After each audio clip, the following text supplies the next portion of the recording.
जय हिंद दोस्तों, स्वागत है आप सभी का हमारे इस YouTube channel student study platform पर।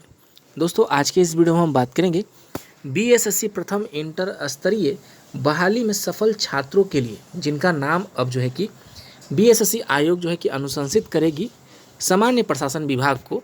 तो किस प्रकार से उनका जो है कि अब आगे का कार्यक्रम होगा, उसी से संबंधित एक नोटिस है। दोस्तों, यहाँ देख सकते हैं कि सामान्य प्रशासन विभाग ने एक नोटिस जारी किया है। हालांकि ये नोटिस जो है कि स्नातक स्तरीय CGL 1 का है। यहाँ देख सकते हैं कि आज के डेट में ही नोटिस है। यहाँ पर देख सकते हैं 29/6/2022, पत्रांक संख्या है 10/699। बिहार कर्मचारी चयन आयोग द्वारा आयोजित प्रथम स्नातक स्तरीय संयुक्त प्रतियोगिता परीक्षा विज्ञापन संख्या 110/2010 के आधार पर बिहार सचिवालय सेवा के अंतर्गत सहायक के पद पर नियुक्ति हेतु शैक्षणिक एवं अन्य संगत प्रमाण पत्रों के साथ सत्यापन के संबंध में। तो देखिए दोस्तों, यहाँ पर क्या है कि जिस प्रकार से अब आपकी काउंसलिंग कंप्लीट हुई, आपकी मेरिट आ गई, लेकिन आपका एक और जो है कि डॉक्यूमेंट वेरिफिकेशन सामान्य प्रशासन विभाग की तरफ से कराई जाएगी। ठीक है, तो चलिए देखते हैं कि इसमें किस प्रकार से जो है कि, हालांकि ये भी बिहार SSC की तरफ से ही निकाला गया है। तो इसी प्रकार से आपका जो है कि अब ये जो है कि आपका डॉक्यूमेंट वेरिफिकेशन होगा। ये BSSC का ही ये मामला है और सामान्य प्रशासन विभाग ने इस लेटर को जारी किया है। तो देख सकते हैं कि किस प्रकार से यहाँ पर ये चीज़ें बताई गई हैं। तो यहाँ देख सकते हैं बिहार सरकार सामान्य प्रशासन विभाग, प्रेषक हैं गुफरान अहमद, सरकार के उप सचिव। और यहाँ जो है कि दो लोग जो है कि इनका केस चल रहा था पटना हाई कोर्ट में, उस हाई कोर्ट से रिलेटेड जो है कि मामला अभी क्लियर हुआ। तो अब इन छात्रों का यहाँ पर अनुशंसा किया गया। 2 लोग हैं, इनका यहाँ पर एड्रेस दिया गया है। अब देखिए यहाँ पर क्या है कि बिहार कर्मचारी चयन आयोग द्वारा जो है कि प्रथम स्नातक स्तरीय संयुक्त प्रतियोगिता परीक्षा विज्ञापन संख्या 110/2010 के आधार पर बिहार सचिवालय सेवा के अंतर्गत सहायक के पद पर नियुक्ति हेतु शैक्षणिक एवं अन्य संगत प्रमाण पत्रों के सत्यापन के संबंध में। तो यहाँ पर जो है कि इनकी डॉक्यूमेंट वेरिफिकेशन होगी, ये जो शैक्षणिक जो प्रमाण पत्र है और साथ ही जो है कि सत्यापन प्रमाण पत्र होगा, वो सारी चीज़ देखी जाएंगी। तो पहले पैराग्राफ में जो है कि यहाँ पर तो ये केस के बारे में डिटेल है और इनका डेट दे दिया गया है। देख लीजिए यहाँ पर 4/7/2022 को 10 बजे इन्हें बुलाया गया है। अब यहाँ देखिए कि कुछ बातें लिखी गई हैं जिसमें बताया गया कि एतद द्वारा सूचित किया जाता है कि शैक्षणिक एवं अन्य संगत प्रमाण पत्रों के सत्यापन हेतु निर्धारित तिथि एवं समय को अधोहस्ताक्षरी के कार्यालय कमरा संख्या, देखिए एड्रेस भी बताया गया। यहाँ आपको 2 स्व अभिप्रमाणित छाया प्रति के साथ आपको जो है कि अवेलेबल रहने हैं, वहाँ पर जाने होंगे मूल प्रति के साथ। कौन कौन से डॉक्यूमेंट यहाँ मांगे गए हैं तो देख लीजिए एक बार, जो भी इंटर स्तरीय के छात्र हैं, इसी प्रकार से आपका भी डॉक्यूमेंट्स यहाँ पे मांगा जाएगा, जिसमें आपका सबसे पहला मैट्रिक उत्तीर्णता का मूल प्रमाण पत्र मांगा जाएगा, इंटरमीडिएट का मांगा जाएगा मूल प्रमाण पत्र और अंक पत्र। हालांकि इसमें स्नातक लिखा हुआ, तो जो छात्र या स्नातक स्तरीय पास थे तो इसलिए इनका स्नातक स्तरीय का मांगा गया है। इसके अलावा कुछ जो है कि उच्च शैक्षणिक योग्यता का कुछ डॉक्यूमेंट्स होगा, वो भी मांगा गया है। इसके अलावा देखिए यहाँ पर अगर नियोजित हैं तो नियोक्ता से अनापत्ति प्रमाण पत्र, यानी कि दोस्तों यहाँ पर क्या, यानी कि अगर कहीं आप जॉब कर रहे हैं तो वहाँ से आपको NOC लेकर आने हैं, यानी किसी भी जगह हो तो वहाँ से NOC लेकर के आपको वहाँ सबमिट करने हैं। यहाँ पर देखिए, हालांकि NOC के बारे में देखिए काउंसलिंग में नहीं बातें हुई थी, लेकिन यहाँ पर हो गई है, क्योंकि अब NOC आपको देना ही देना होगा। तो इस बात का ख्याल रखिएगा, जो भी लोग रेलवे में है या किसी अन्य जॉब में है, तो उन्हें अब डॉक्यूमेंट वेरिफिकेशन जब सामान्य प्रशासन विभाग के पास होगी, उस टाइम आपको NOC सबमिट करना ही करना होगा। अनुमंडल पदाधिकारी द्वारा जो है कि निर्गत जाति प्रमाण पत्र, तो देखिए अनुमंडल पदाधिकारी के द्वारा बोला गया है। हालांकि आपके पास जो है कि अगर CO के पास भी है तो कोई दिक्कत नहीं है, चलेगा। आपको जो है कि जाति प्रमाण पत्र देना होगा, वो भी SC ST कैंडिडेट्स के लिए। तो इसमें अनुमंडल है, कोई दिक्कत नहीं है। इंटर स्तरीय वालों के लिए CO का चलेगा।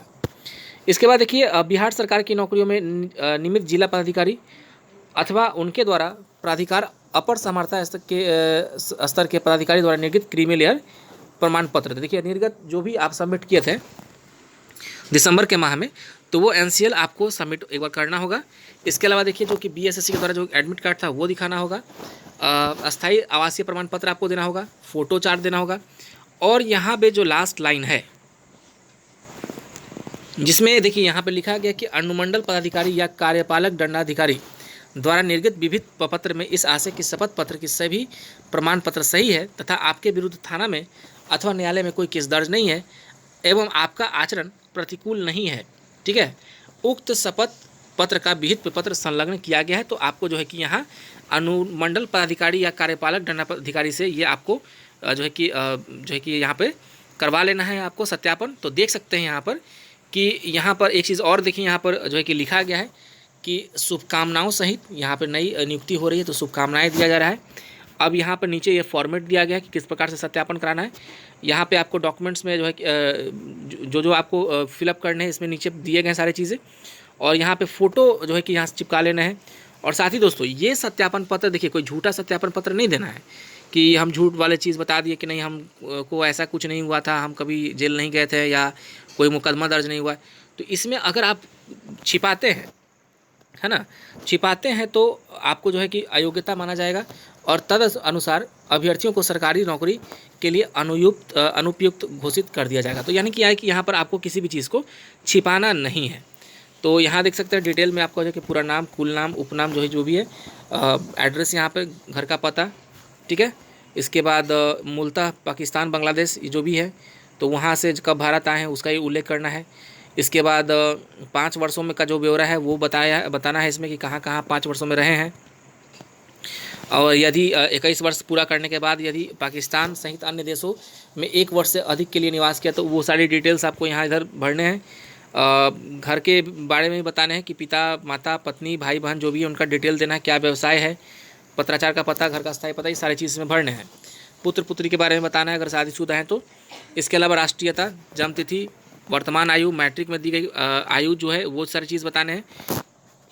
ज़िले का नाम, किस ज़िले से संबंधित है। इसके अलावा देखिए आपका धर्म क्या है, कौन से कैटेगरी से हैं। इसके अलावा 15 साल की आयु में जिन स्कूलों और कॉलेज में शिक्षा प्राप्त की है तो वो सारे डिटेल्स भरने हैं। इसके अलावा कहाँ पे जो है कि आपका देखिए यहाँ पर यदि जो है कि क्या आप केंद्र अथवा राज्य सरकार एवं अर्ध सरकारी निकाय अथवा स्वायत्त निकाय अथवा लोक उपक्रम अथवा निजी फर्म अथवा संस्थान से सेवारत है या सेवारत रह चुके हैं तो हाँ, तो सेवा की तारीखों का यहाँ पर ब्यौरा आपको डालना ही डालना है। इस प्रकार से यहाँ पर बताना है आपको हर चीज़।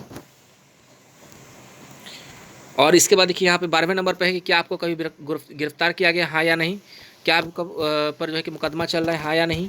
क्या आपको कभी हिरासत में रखा है। तो ये सारी चीज़ें आपको फिलअप करनी है दोस्तों। और इसमें देखिए छिपाना नहीं, अगर छिपाते हैं, अगर इसमें आपकी जो पकड़ी जाती है तो आपको इसमें दिक्कत हो सकती है। इसमें एक चीज़ और है कि आपको एग्ज़ाम में बैठने में कभी स्कूल कॉलेज में भी आपको बाहर किया गया इस प्रकार से, तो वो सारी चीज़ें भी इसमें आपके मांगे गए। देखिए यहाँ पर लिखे गए हैं, क्या आप किसी विश्वविद्यालय अथवा किसी अन्य शैक्षणिक प्राधिकरण संस्थान ने आपको किसी परीक्षा में बैठने से रोका है या बहिष्कृत किया है। तो ये सारी चीज़ें आपको फिलअप करनी है। तो ये सारी चीज़ें दोस्तों, और यहाँ पे आपको हस्ताक्षर रहेगा, तारीख, स्थान। अब देखिए ये सारी चीज़ें नीचे जो है आपका वो कार्यालय द्वारा भरा जाएगा। यानी कि देखिए यहाँ पर नियुक्ति करने वाला प्राधिकार का नाम है, पद नाम, पूरा पता, ठीक है। और अभ्यर्थी जिनका जो है कि जिसके लिए आवेदन किया गया है और नियुक्ति हेतु विचार किया जाता है वो यहाँ पर भरना है इधर। और नीचे देखिए ये सारी चीज़ें जो है कि एसडीओ के द्वारा या जो आपके एसडीएम है या एग्जीक्यूटिव मजिस्ट्रेट है उनके द्वारा यहाँ पर यह सत्यापित करके फिलअप किया जाएगा। और यहाँ पर देखिए एडवोकेट के द्वारा यहाँ पर एफर्म किया जाएगा। उसके बाद यहाँ मजिस्ट्रेट का सिग्नेचर होगा। तो कुल मिलाकर देखा जाए दोस्तों तो यहाँ पर ये 2 लोगों के लिए निकाला तो गया है, हालांकि कहीं ना कहीं आपके लिए भी इसी प्रकार का सबमिट करना होगा। मैंने बताया एनओसी आपको देना है, अगर जॉब वाले लोग छात्र हैं तो एनओसी देना है। तो एक तरह से देखा जाए तो ये आपका कहीं ना कहीं ये कैरेक्टर सर्टिफिकेट के तौर पे ये आपको सारा चीज़ लगभग मांग लिया गया। तो एक कैरेक्टर सर्टिफिकेट आपका देना है। और इसमें हालांकि मेडिकल के बारे में कोई चीज़ जिक्र नहीं किया गया, लेकिन अगर मेडिकल मांगा जाता है तो मेडिकल बना करके आप किसी जो है कि अनुमंडल अस्पताल या जिला अस्पताल से आप बना करके दे सकते हैं, कोई बड़ी चीज़ें नहीं है। तो चलिए दोस्तों आज के लिए बस इतना ही। आप सभी का बहुत बहुत धन्यवाद।